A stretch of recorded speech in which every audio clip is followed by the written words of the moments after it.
میکاٹو syndicate مصنف مظہر کلیم M اے کاسٹاس اکریمیا کی ایک ریاست جہاں میکاٹو سنڈیکیٹ ظلم سفاکی اور بربریت میں اپنی مثال آپ تھی، جو انسانوں کو بے دریغ ہلاک کرنے، املاک کو تباہ کرنے اور معصوم اور بے گناہ افراد، عورتوں اور بچوں کو زندہ جلا دینے میں معمولی سی جھجک بھی نہ رکھتا تھا، جس نے ایک پاک ایشیائی خاتون کے ساتھ بربریت اور سفاکی کی انتہا کر دی اور معاملہ ایکس 2 تک پہنچ گیا۔ پھر جس کے مقابل عمران بھی اس قدر جذباتی ہو گیا کہ اس نے پاک ایشیا سیکریٹ سروس کو اس کے مقابل غیرت سینڈیکیٹ کا نام دے دیا۔ سینڈیکیٹ کا سپر ماسٹر، جو اپنی طاقت، پھرتی اور مارشل آرٹ میں بے پناہ مہارت کی وجہ سے ناقابل تسخیر سمجھا جاتا تھا، کیا واقعی وہ ایسا تھا؟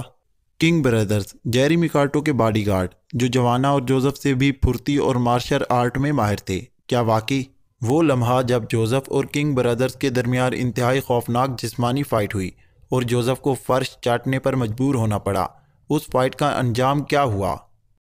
وہ لمحہ جب جیری میکاٹو اور عمران کے درمیان مارشل آرٹ کی ایسی خوفناک فائٹ ہوئی کہ پاک ایشیا سیکریٹ سروس کے ارکان کو اپنی آنکھوں پر یقین نہ آ رہا تھا۔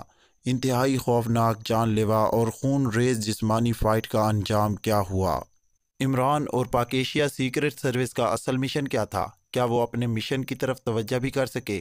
انتہائی دلچسپ، حیرت انگیز اور منفرد انداز کا ناول، خوفناک جسمانی فائٹ، تیز رفتار ایکشن اور بے بناہ سسپینس سے بھرپور۔ میکاٹو سنڈیکیٹ آڈیو مکمل ناول